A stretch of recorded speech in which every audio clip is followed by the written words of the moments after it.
Hey guys, welcome to another episode of Checkerboard Chat this week. It's our next to last one. It is. We've gone through a whole year of these things. When we started off, we didn't know anything about this, and now We still don't. We try. Rob's just got back from mowing the lawn. I did. So it was we great. gotta thank him for that with the hat. Kept the hat on and everything. The sun's not even out. No. I don't care. Nice dreary day here on Rocky Top. A lot of things coming up this week. You've got this weekend, the orange and white game. Ugh. That'll be fun. Boring. It'll be boring. It'll Very be boring, yeah. Butch had said on Tuesday that there's going to be a few more, I think he said wrinkles. Wrinkles to the quarterback competition. Yeah. I know they confirmed that they're doing the Hail Mary. I saw that on Facebook today, the Hail Mary reenactment. Mm-hmm. I don't know what that's going to consist of. They did the Peyton Manning thing last year. It'll be interesting to see if they do that again. I don't think they'll do it this year. I bet they will. Them out I bet you they will. Really? I bet you they'll do it again. I can see that. Yeah, so is it going to be Jawan Jennings, the only one who's catching the ball? Or I don't know. Are they going to be like Paul George, go out there and catch for Zach Jones? You mean Jeff George? Jeff George? Not Indiana Pacers Paul George. I got basketball in the mind, sorry. But no, I don't know. But what if it's a cardboard cutout of Jawan? That'd be incredible. That would be incredible. That'd be even cooler. And, like, his hands are just like a circle that you throw through. Yeah. And then, like, JG throws it through, and then Dormany, like... throws it 20 yards over his head. Misses the end zone completely. Throws it in the second row of stands. Will McBride throws it into the dirt. Oh, God. The poor quarterbacks. They're going to catch so much. Yeah, and the fans are going to be all over them. Oh, yeah. It doesn't matter what the decision is at this point. Like, Butch is going to be wrong no matter what he chooses. Oh, yeah, absolutely. Yeah, he's in a no-win situation. I do not envy him right now. Oh, I don't either. But next week, we've got the NFL draft. Woo! And I'm actually looking forward to that. I love the NFL draft. Especially when they have people who you know. Yeah, exactly. Like last year, I mean, once you got past like the first round, there really wasn't much talent left. But I feel like this year it's a very deep draft, very fun draft. A lot of vols players. Yeah, a lot of uncertainty. Yeah, a lot of uncertainty and a lot of vols players in this one. I've done a lot of mock drafts already. I love doing like those mock draft type. I don't care enough to things. do that. Yeah, I don't know. I just want to see who the Titans get and be happy. I don't know. Like drafts always like whether it's MLB and NBA, NFL, and NHL's okay, but I just love drafts. I don't know. It's just they fascinate me. Just trying to like find out who's going to be like the next big superstar. So I don't know. I enjoy it, but the big name for the Vols is Derek Barnett. I've seen him go anywhere from the Saints at 11 to the Panthers at 9. I was going to say, I've seen him 10. Mm-hmm. I think that's the Colts maybe. Or I've seen him 10 somewhere. I don't know. The Bengals. Okay. But, yeah, I mean, he could go anywhere. I've seen the Panthers more leaning towards Fournette now because they need a running back. But I don't think Fournette will be there. I think he goes third to the Jaguars because they need offense. Yeah. They need offense. Yeah, but, I mean, it'll be interesting to see where he goes. I think the biggest question mark of where someone will go will be Dobbs, just because he went from end of the season 5th round at best to now, I know Kuiper said it and McShay is kind of leaning that way, to having him 3rd round. I know John Gruden said he would rather have, I think it was Gruden, or I know somebody said he would rather take Dobbs in the 2nd round than take any quarterback in the 1st round. Wow. That is projected like any of those, just because I think he says he feels more like he has more potential to be a star, which I mean I could definitely see. I don't know why everyone's on Trubisky. I mean he could be good, but he never impressed me. And Kaiser's not very good. I feel like Kaiser's decent. And then I think Trubisky's better than Kaiser in my opinion. Yeah, I do too. Which is everyone's saying, but I just don't see it in Kaiser to be honest. And then that kid from Texas Tech, I'm blanking on his name. But and then there's Peterman. But Peterman. I still laugh at that. Nathan. Yeah, old Nathan. Yeah, old Nathan Peterman. Old Nathan. It'd be fun to see him go like before. Gruden Dobbs. was very high on him. But I don't know. I just still laugh at that Florida game a couple years ago where he started and was just absolutely terrible. Oh God. But that was the 10-9 loss, wasn't it? No, that was the game that. It was like 35 to 28 maybe. I remember. It was in the swamp, but yeah. So I mean, Dobbs is the biggest question mark. Kamara is probably pretty certain going 2nd round, early 2nd round. So that's good for him. I know 1st round some people said, but I don't think he'll go 1st round now. I don't either. Malone's definitely built up. His maybe fourth round maybe. Mm-hmm. I know Sutton. Some people had him going third round. I don't know about Reese Maven though. It's just because they didn't get a very good look at him because he's still hurt. Yeah, I know one draft had Sutton going second round to the Eagles. I know a lot of people are saying the Eagles and the Titans are kind of like the two teams that are really vying for Sutton, which that'd be interesting to see as a Titans fan. I mean, I think it'd be fun to have Sutton on the team. Yeah, that would be good. I just don't know. I mean, you just don't know how good he actually is, just because he was hurt last year and they didn't really throw it his way his junior year, so you just don't really know. But it'll just be interesting to see those 3 days of what will happen, who all will get drafted, and where they'll go. Yeah. I know there's been rumors circulating that the Browns are going to take Trubisky with that first pick. I think that's dumb. Yeah, I don't know. I do too, but I think they should wait for a later quarterback. I mean, they definitely need a quarterback, but I'd wait second round, third round to get a quarterback because there'll still be plenty of good quarterbacks out there. I think they should go Garrett one. I mean, I really do. Yeah, I do too, but I mean, do you think they'll take Myles Garrett with that first pick? I think they will, yeah. It just makes the most sense to me. But actually, so that means they'll take Trubisky because the Browns are all about not making sense. Oh, yeah. And if they do, that kind of shakes up the entire draft. I mean, a lot of people have the 49ers taking like a secondary member, like Malik Hooker or Jamal Adams Lattimore. Or Lattimore. Marshawn Lattimore. And then some have them taking Solomon Thomas out of Stanford. So, I mean, if Garrett's there at 2, I mean, they'd be stupid not to. Yeah, absolutely. Yeah, they'd be stupid not I said to take Marshawn him. Lattimore. It's definitely not Marshawn. Lattimore. I can't even think of Lattimore's first name. But I know the Titans are projected to get him right now.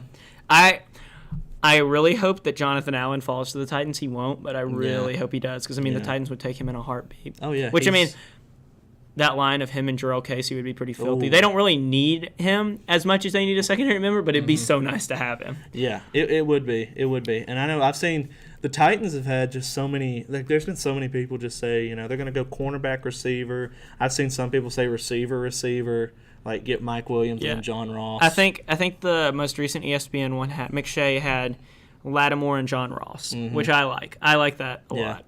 I saw one that had O.J. Howard and John Ross. I don't know. I'm kind of iffy about. But they have Delaney.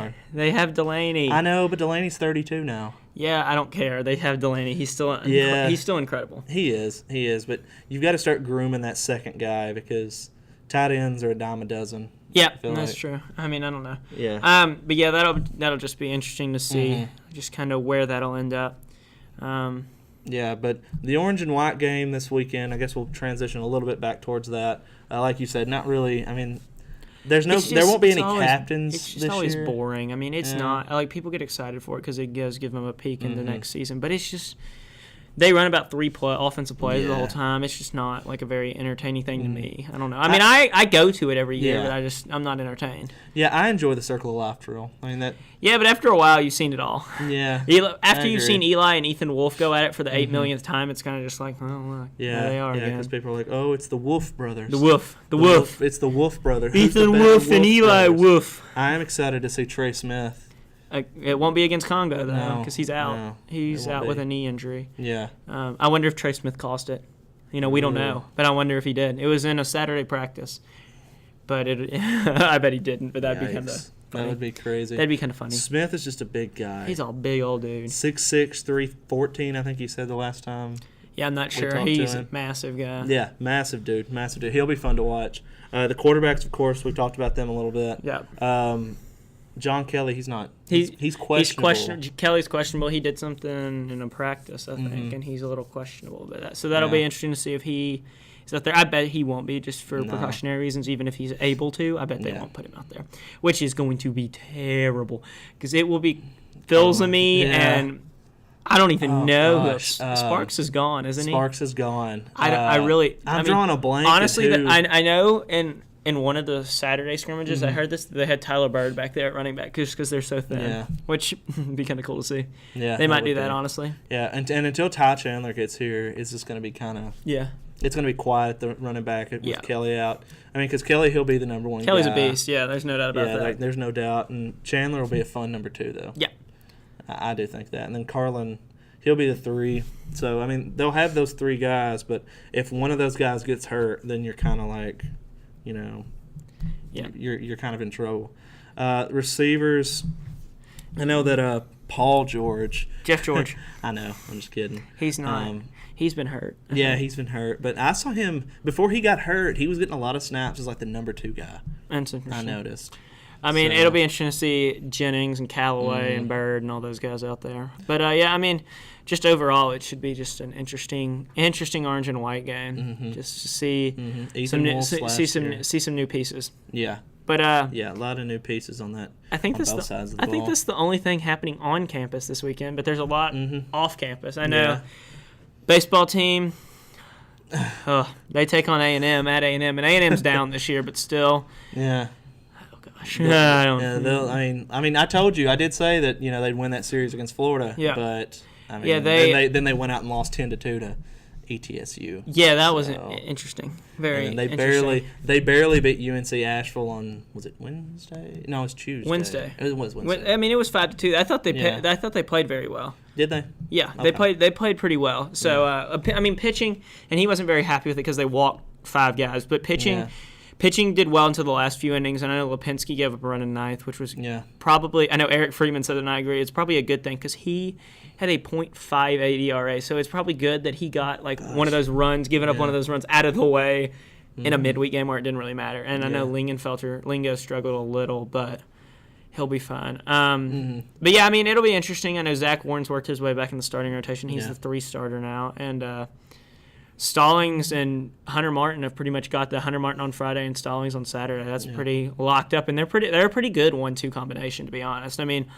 they're very different in the way they pitch, and it works, I think. Yeah. And so I think you'll see that for the rest of the season. Haven't seen after he got blown up by ETSU, Kyle hasn't pitched. Serrano hasn't pitched much. So he started that, but then he did bad. So he hadn't pitched since, I don't think. But no, I think he pitched once in the Auburn game, but I'm not sure. But he did. But yeah, there's that. Softball with their 18-game win streak, longest in the country. In the country, they go at LSU, who's really good. Oh yeah, LSU. What, they're ranked 11th, I think. 13th. Maybe? Okay, yeah, because they got swept by somebody last weekend. But yeah, so that'll be interesting to see whether or not they'll be able to do it. I mean, be able to keep up this hot streak. Yeah, because the Vols. Sorry, not the Lady Vols. The Vols. They beat Bama in the first 2 games with walk-off wins, and then we're down 4-1. Yeah, right? They were down 4-1 on Monday before the rain came in. And darn for them! I know they're really upset by that. But yeah, I know Ralph Weekly is he kind of, I think he kind of wants to lose because he knows that all these. He wants them to get it out of the way, yeah, instead of going into the play or the tournament with all this. So. Yeah, this is their longest win streak since 2013 when it was 19.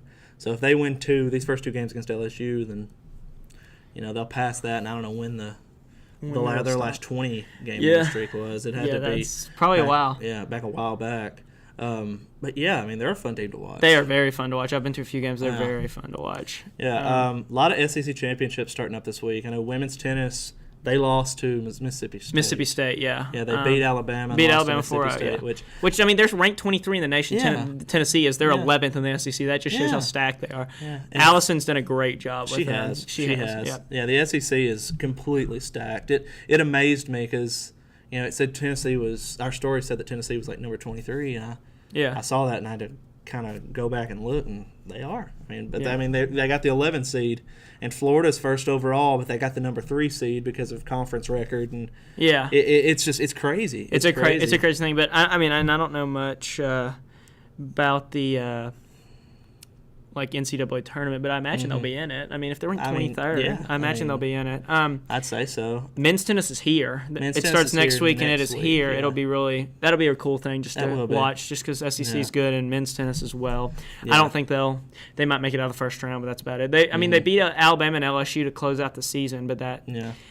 So I mean, maybe they're kind of on a streak there. Maybe they'll win a few matches. I don't know. Hopefully, and then I know also this weekend is men's and women's golf. Conference championship. Yes. It's the first time. I think it's the first time that men have gone I think they do stroke play the first 2 days and then match play the last 2 days. And I think it's the first time they've ever done like a 4-day tournament. I think. Don't quote me on that. It may be the second time, but I know it's rare that they ever do like these. Yeah. This 4 So day. that'll be cool. Yeah. That's a cool thing. Yeah. So a lot of conference championships and everything's winding down and getting ready for the summer months. I think my head's about to fall off because this hat is squeezing my head so much. Man. This has been a short episode, but I think we're going to have to there's just not a lot happening right now. I mean, there's the orange and white game, but it's just not very it's not a very big thing to talk about, really. Yeah, I mean, and there's no like speculating on what Butch's quote unquote surprise is because there's no surprise. There's no surprise this year. Yeah. I mean, there's not going to be any captains. I mean, I'd be absolutely shocked. There's not going to be. Yeah. But so yeah, like you said, our last episode will be next week, and I think what we're going to try and do is do the questions again. So and we'll post a video later or early next week or sometime for y'all to ask questions, comment down below. But if you want to comment on this video with any questions you have for us, just comment down below. So so that'll be it. After next week, we may even try to bring in some of the other our new sports editor. We get them introduced to the format. Yeah. So that'll be fun. You got a closing thought? The Cardinals are terrible right now, but we'll bounce back. The Braves are terrible, but we won't bounce back. Yeah. Well, Freddie Freeman. It's just the Nationals, man. I know. Nationals kill the Braves. But they hit 2 grand slams. Yeah, I know. It's ridiculous. And Bryce Harper has like a 500 average off Julio. It's something. It's like I think it was 475, and then he hit the grand slam. It's ridiculous. Yeah, Bryce Harper can hit Julio better than anybody else. Because no one can hit Julio. No. Julio's actually not done too bad. I mean, outside of that game yesterday, he's done really good this year. So yeah. So I mean, that's my closing thought. The Braves are horrid, and they'll remain horrid throughout the year. But it'll get better. As long as they don't trade away Dansby. I know some crazy trade had them trading away like Dansby and then 2 of their top prospects for Mike Trout. That's ridiculous. Which I do not want to happen. Their outfield's fine. Yeah, I love Mike Trout, but I don't want him that bad. Yeah. So I pray that they don't do anything stupid. I pray the Titans get somebody good in the draft, whoever they get. I just hope it works out because I'm ready to go to a Super Bowl. Yeah. But I guess final question. Preds game 4 is tonight. Who you got? Oh, we're going to they'll already know if the Preds won or not. That's true. You guys will know. We won't. It's Wednesday. 3-1 Preds. Thursday. 3-1 Preds. 3-1 Preds. Yes. They close out the series. 3-1. I want the Preds to close out at home tonight, and I think it'd be great, but I don't know. Chicago's too much of an experienced team. Patrick Kane and all them. I don't think they get swept. I think they win this series, or I think they win this game 3-2, and then I think that they lose the next game in Chicago. I think two goals from Forsberg and 1 from Harvey, and they win 3-1. That's just me. But yeah. Yeah, that's all. That's it. It's a quick checkerboard chat. Checkerboard chat. We'll probably go a little over next week, so be ready for that. We'll have new sports editor and assistant sports editor on here and answer questions and just whatever else. So this is Trenton Duffer, and that's Rob Harvey, and we'll see you guys next week one more time.